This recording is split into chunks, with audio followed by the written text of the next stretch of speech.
trabajo con, por ejemplo, los programas, lo que son las transposiciones didácticas.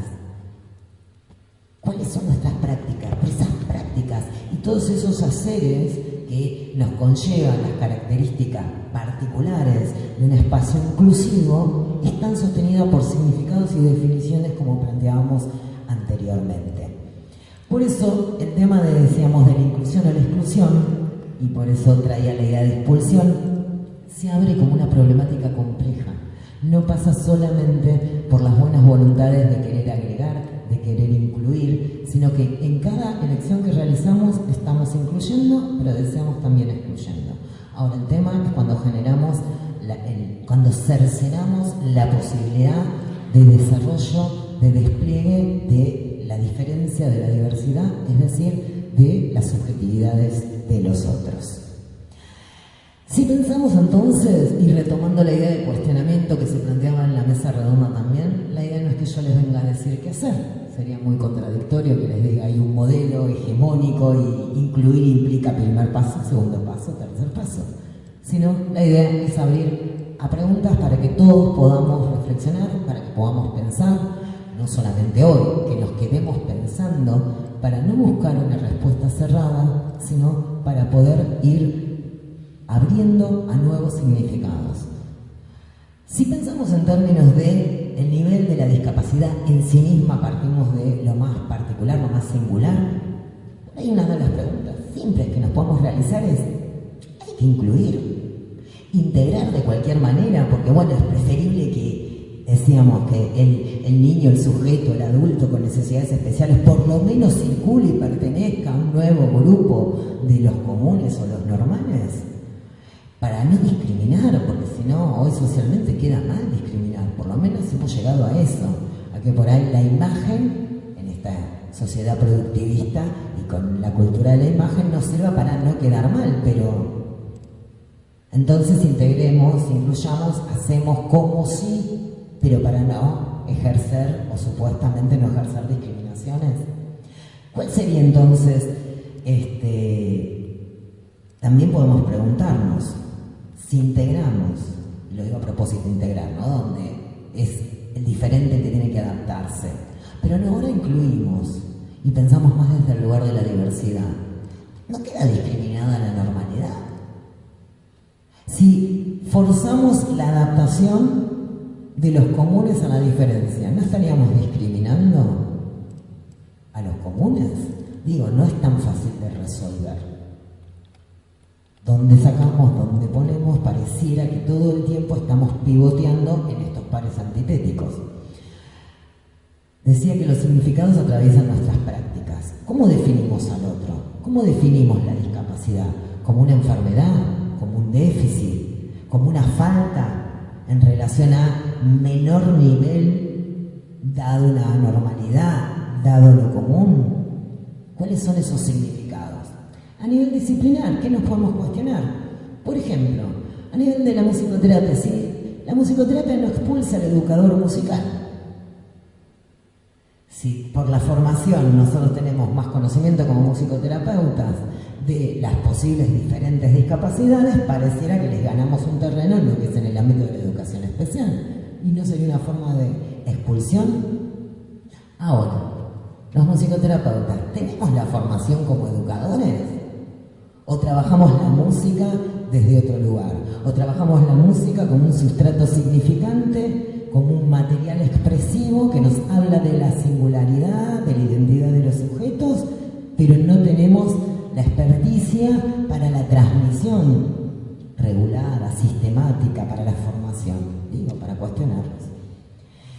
Si, como decíamos hace un ratito, los procedimientos de educación puestos en un encuadre terapéutico, ¿serían terapéuticos? Y como efecto secundario muchas veces creemos que sí, porque ayudan, porque hacen a la construcción de la identidad de los sujetos, todo proceso de enseñanza-aprendizaje.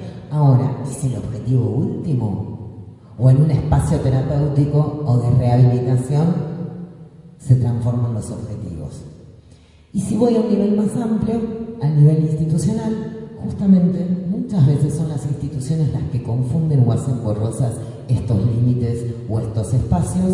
Muchas veces se confunde y hay una demanda institucional de que hagamos, de que llevemos a cabo prácticas a partir de discursos porque se necesita llenar ese espacio y que llevemos a cabo entonces y nos hagamos cargo de responsabilidades que no nos tocan, que también tenemos que redefinir y cuestionarnos. O un simple deslizamiento o un simple desplazamiento de las responsabilidades. O apelo al equipo orientador, al psicólogo educacional, al psicopedagogo, bueno, este pibe está teniendo problemitas, llévatelo. ¿No es expulsivo? Redondeando un poco más entonces, estos cuestionamientos, estas discusiones, va a tener que ver con distintos posicionamientos. Posicionamientos en relación a lo epistémico, a cómo nos definimos, cuál es la definición a nivel de significados del conocimiento, de cómo vamos a trabajar, qué hacen a nuestras prácticas, nuestras praxis y qué hacen a poder posicionarnos éticamente. Como decía, algunos cuestionamientos para dejarles. ¿Cómo se diferencia? Tendríamos que cuestionarnos y cómo se diferencia la musicoterapia de la educación musical. Muchas veces no tenemos clara esa diferencia, ya que como compartimos uno de los objetos privilegiados que es la música como lenguaje, podría ser nada más que una pequeña diferencia en términos de objetivos y de encuadres. Lo dejo abierto. Si ambas disciplinas abordan al sujeto y generan efectos en él, claramente, un musicoterapeuta en un ámbito clínico y en un ámbito educacional genera efectos con sus intervenciones, pero un docente en educación musical también. ¿Cómo entonces ubicar un espacio específico de cada práctica? Si ambas disciplinas, podemos cuestionarnos, se desarrollaron separadas o autónomamente, poder entender cuáles fueron los procesos de construcción de estos espacios disciplinares, de estos ámbitos que hacen a la formación de nuevos profesionales, nos va a ayudar a poder clarificar estas dicotomías y a poder operar con estas tensiones para poder llegar a puntos de encuentro y diferencia, otra vez, no solamente llegar a lo que tenemos en común que nos permite la relación y el vínculo, sino también enriqueciéndonos a partir de la diferencia de los otros, desde un campo disciplinar y desde el otro, qué aspecto podemos compartir entre estas dos disciplinas y en qué entonces se diferencian y cuáles son los aportes que se hacen mutuamente para el enriquecimiento o la nutrición. Y ahora sí, de verdad, a modo de cierre, la idea sería entonces que estos cuestionamientos, que estas interrogaciones, que estas preguntas, que no tienen una única respuesta, sino que vamos a ir construyendo justamente desde poder corrernos de un modelo imperante como el único, de definiciones consensuadas que hacen a determinados consensos, pero que se pueden transgredir, por suerte, que pueden llevar a movimientos, a cambios, que, como decíamos, muchas veces hacen que nuestras prácticas sostenidas en el orden del sentido y los discursos se vean las fronteras confusas y los espacios de hacer donde circulan todas estas representaciones. Entonces, la idea sería que pudiéramos delinear y trabajar las tensiones. Ahora, no para reducirlas, no como obstáculos, no con la connotación negativa, la idea de tensión como conflicto. Conflicto es motor. Justamente la diferencia es motor, es desafío para poder trabajar, para poder establecer ese ida y vuelta con los otros, dialécticos, para llegar a síntesis parciales, que justamente nos va a permitir como agentes de cambio, desde nuestros posicionamientos y nuestras responsabilidades éticas, llevar a cabo nuestros procesos de enseñanza-aprendizaje que conllevan efectos en la identidad. Muchas gracias.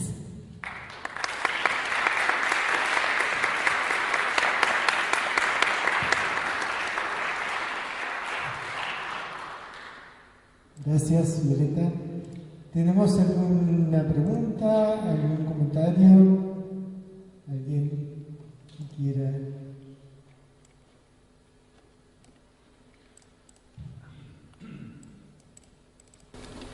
Hola, ¿qué tal? Muchas gracias.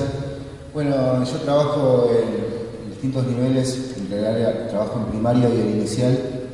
Y bueno, nada, todo esto que estás hablando lo vivo constantemente porque, bueno, están las políticas, digamos, de inclusión, están las leyes de ESI ya desde 2015 y bueno, están estas zonas grises a donde está como decías, esta cuestión moral de que bueno, no discrimino para no quedar mal, pero en la práctica es una discriminación tanto a la persona que tiene una necesidad diferente a otros o que es discapacitado, y también a los chicos que no, o sea, que ocuparían el canon normal de lo normal. Y bueno, está este tema que me preocupa mucho porque bueno, a nivel oficial también es utilizado por las campañas políticas, todo acá lo tenemos, prioridad de educación y todo lo demás que siempre adornan. Invertimos en futuro y todo es un valor de cambio, un valor de mercado, en donde los chicos o las chicas o lo que sea que se autoperciba cada cual que está en la educación y repercute obviamente en todo lo social, a nadie se respeta su derecho, que es el derecho que proclaman en las campañas y demás. Y bueno, nada, está esta problemática de cómo no excluir, pero también digamos, en lugares donde no hay equipos de orientación, porque uno dice, bueno, le dejamos, el maestro o el docente se lo delega a este o al otro, pero en realidad no está ni este, ni el otro, y muchas veces o sea, la gente que se puede ocupar de eso tampoco está preparada para estas situaciones, porque tampoco están capacitadas. O sea, está la ley de ESI, hay algunas capacitaciones que están girando por ahí que son buenísimas, están todo muy bueno, porque es un material muy bueno para reflexionar y todo, pero que en la práctica no, o sea, hay más conflicto, digamos, hay más conflicto que soluciones. Así que bueno, será parte de la solución también. A ver, sí, justamente por eso hablábamos de las prácticas, y por ahí siempre pareciera que la dificultad está dada en que puede haber grandes definiciones, pero justamente cómo operacionalizarlas en el campo concreto, ¿no? Por ahí me parece interesante poder pensar en las micro exclusiones o expulsiones, ¿no? Como cuando se habla del micromachismo, donde hoy en día sigue habiendo, por supuesto, actos discriminatorios con su dimensión y que son fáciles de observar, pero en el aula y en el espacio educativo, lo que tenemos que, como actores responsables, ¿no?, lo que tenemos que dar cuenta son de esas micro expulsiones donde cercenar la posibilidad, por ejemplo, de si un sujeto habla más lento o habla con una entonación de la voz que puede ser asociada a una elección de género. ¿Y qué se hace con eso? ¿Qué se hace con eso a partir de que otros pueden mínimamente mofarse o ridiculizar o estereotipar? Bueno, esas microviolencias que tienen que ver con estos ejercicios del poder, de como si hubiese un modelo único, hegemónico, que es el que se baja, no solamente desde el docente, desde el grupo de pares, y estas tensiones poder abrir y trabajarlas. Como vos bien decís, la dificultad es constitutiva de cualquier relación o vínculo intersubjetivo, siempre hay dificultades. Ahora, el tema es poder tomarlas como material para poder elaborarlas, para poder sintetizarlas, para poder encontrar conjuntamente, de ahí la idea más de cooperación o más colectiva, donde poder hasta abrir la idea de las instituciones verticalistas, donde en la distribución de tareas estaría o el equipo orientador, que es el que viene a apagar el incendio, o el docente común o regular que tiene que tolerar o soportar y seguir con la clase más allá de lo que esté pasando. Ayer me contaban justamente una pequeña viñeta donde en una escuela común, por la legislación actual, tienen integrado justamente un alumno que se autoagrede y agrede en el medio. Y entonces el planteo era que cuando entra en brote, lo digo en los términos que fue descrito, empieza en brote, empieza a gritar, todos los chicos son sacados al patio para que se quede solo en el aula gritando. y no pueda agredir a los compañeritos. Entonces el planteo de una madre era, bueno, déjenlo a él suelto en el patio para que todos los chicos de la... O sea, el problema era el espacio. No sé si me entienden. Esto era la devolución que hacía uno de los padres del grupo de los comunes, donde decía, bueno, pero entonces déjenlo suelto en el patio, que grite en el patio, y entonces, irónicamente, yo le devolví, bueno, pero ahí se va a enloquecer toda la escuela, no solamente el aula tal o... Irónicamente, por favor. Lo cual no me entendió la ironía. O sea, el tema era claramente que haya una distancia física y eso no aseguraba, por supuesto, ningún principio de inclusión de nada, y además en ningún momento estaba el planteo de decir, el pibe está padeciendo, grita, padece, es una forma de expresión, no hay otro actor institucional que en ese momento, porque cualquier sujeto que entra en crisis tiene que ser sostenido de diferente manera, perfecto, pero tendría que haber algo. Ahora, si no lo hay, ¿qué hacemos nosotros como actores protagonistas de nuestra realidad? ¿Cómo generamos acciones para demandar, en el buen sentido del término, para pedir, para dar cuenta de esta situación, en vez de, porque es una bajada lineal, hay que absorber, hay que tratar de trabajar la ESIA como se pueda? Nosotros también en ese sentido somos responsables de las adaptaciones que hacemos y de las elecciones que hacemos de qué dejamos de lado, qué incluimos y qué excluimos, ¿sí? ¿Tenemos alguna pregunta más? Bueno.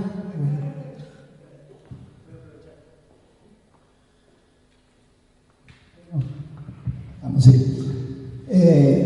Evidentemente tocaste un montón de ítems en tu retórica y bueno, yo también haciendo un poquito de retórica, también nombro la situación de que las disyuntivas y las dicotomías que existen, nosotros se abordaron en la anterior mesa, por ejemplo, con la música, y por ahí también podríamos hasta incluir el tema de la dicotomía siempre que hubo entre la música popular, por ejemplo, el músico popular y el músico académico, ¿no es cierto? Bien.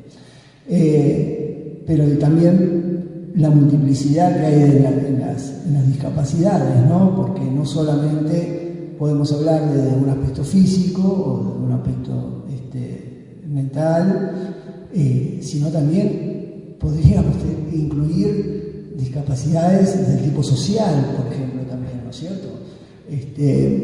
Ahí hay una situación que está ocurriendo con las últimas reformas que se han implementado. Yo trabajo en la educación media y entonces el trabajo por proyecto, la verdad lo veo como muy favorable para toda esta situación. De hecho también vos hablaste de la inclusión de todos los actores sociales que interfieren en la educación, ¿no es cierto? Pero hay una cuestión, para mi gusto, que también lo mencionaste, pues ya te digo, la verdad, no dejaste demasiado fisura en todas tus menciones, que es la parte de la estructura, ¿no es cierto? Porque yo creo que nosotros todos como docentes, habrá quienes no, siempre estamos reflexionando y replanteándonos las cuestiones didácticas, las cuestiones de la inclusión, de la forma en que damos nuestra cátedra, como para que, bueno, todas se desarrollen y alcancen un nivel aceptable, digamos, ¿no? Pero acá yo creo que el meollo de la cuestión está en la participación del Estado, ¿no es cierto? En la inversión de los recursos tienen que ir exactamente ahí, porque nosotros como premisa tenemos que ponernos que los y las pibes son las víctimas de todas estas situaciones de discusiones y de dicotomías que nosotros nos estamos planteando. Entonces ellos, digamos, a veces las metodologías curriculares en las instituciones no siempre, al contrario, más que favorecer, a ellos siempre se los perjudica, digamos, ¿no es cierto? En cuanto a las intervenciones de los DOE, por ejemplo, ¿no? Entonces, en la previa me parece como algo, o para sintetizar un poquito, es una reflexión más que hago que como una consulta, ¿no?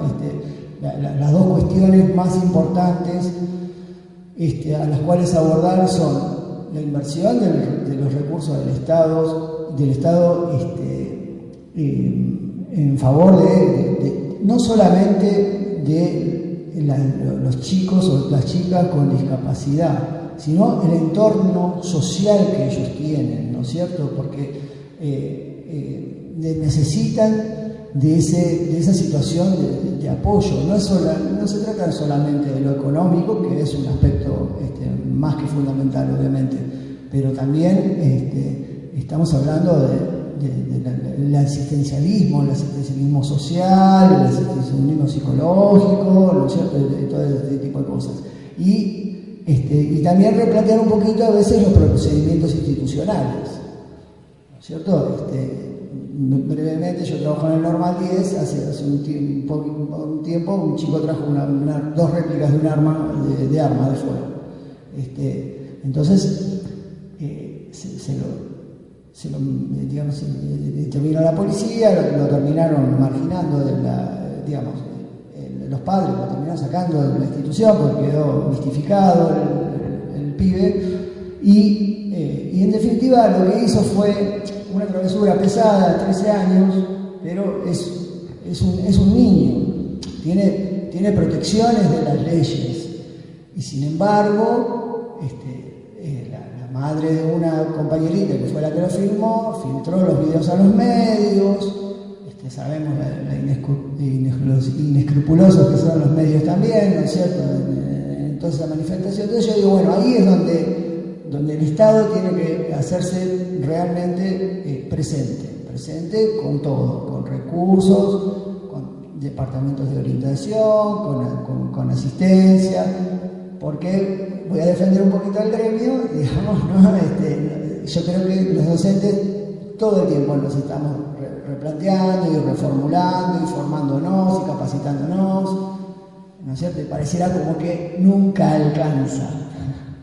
Bien, nada más que ya que no hay pregunta, puedo decir un... Sí.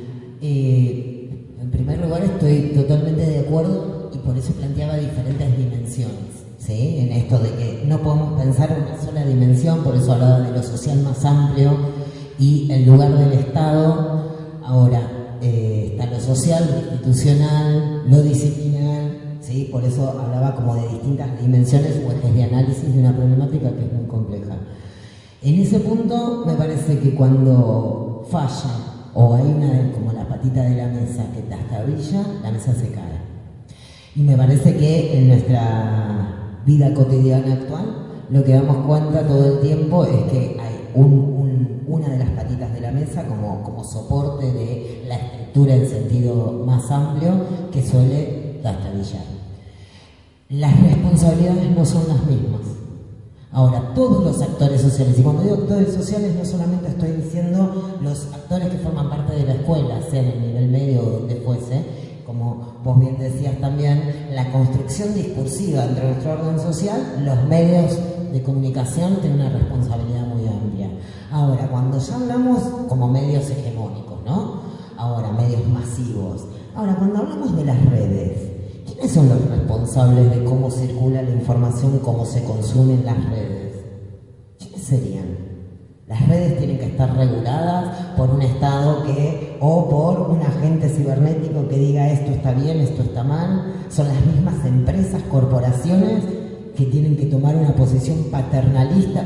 Estoy hablando de cuestionamientos, ¿no? Porque después tenemos un gran otro de Big Brother, ¿sí? Ahora vuelve el gran hermano, entonces, que nos está observando, mirando, controlando. Ahora, si somos nosotros mismos los que estamos consumiendo y favoreciendo esa posición, si se quiere, de wire, de vivimos a través de la imagen de los otros. Publicamos un morrón asado antes de comerlo. No importa tanto el gusto que tenga como la foto. Lo digo como metáfora. Ahora, las responsabilidades no son las mismas. Como bien decías, ese pibe de 13 años sigue siendo un pibe, es un sujeto de derechos, por eso los derechos de los niños, las niñas y los adolescentes y las niñas son determinados derechos y deberes que son diferentes de los profesionales que estamos a cargo, y cuando ejercemos un cargo estamos a cargo de determinados derechos y deberes, y el Estado, por supuesto, tiene que, porque si no, castabilla el sistema. Y esto muchas veces, en la vida cotidiana, ¿qué hacemos? Empezamos a suplir. No nos queda otra. Por pobre el pibe, ¿qué le vas a hacer? Nunca va a haber un estado ideal. Entonces, es mejor que la escuela dé de comer, pero bueno, si no podemos llevar a cabo las prácticas de enseñanza-aprendizaje, pero por lo menos hay comida. O sea, ¿de qué estamos hablando? De procesos de vulnerabilización social. Es decir, de menor acceso o no acceso a derechos de todos los sectores sociales. Los docentes también tenemos derechos y tenemos deberes, responsabilidades que no son las mismas que la de los pibes, las familias, el Estado, ¿no? Y el Estado. Y no somos nosotros parte de ese Estado, porque retomo la idea del Estado. Porque una cosa es el Estado y otra cosa es el gobierno. Una cosa es el Poder Ejecutivo, el Legislativo, el Judicial, y quienes desresponsabilizan o se delega la responsabilidad en otros, también nosotros somos constructores de esta realidad, y si nos hacemos cargo de la responsabilidad de un actor sin que nos tocase, también estamos alimentando esa asimetría de poder que no debería ser. Me parece que por ahí nos tenemos que cuestionar en ese sentido también. ¿Sí? Muchísimas gracias, una situación bien compleja y para pensar muchísimo, pero estamos con el tiempo. Muchas gracias a todos. Así que muchísimas gracias.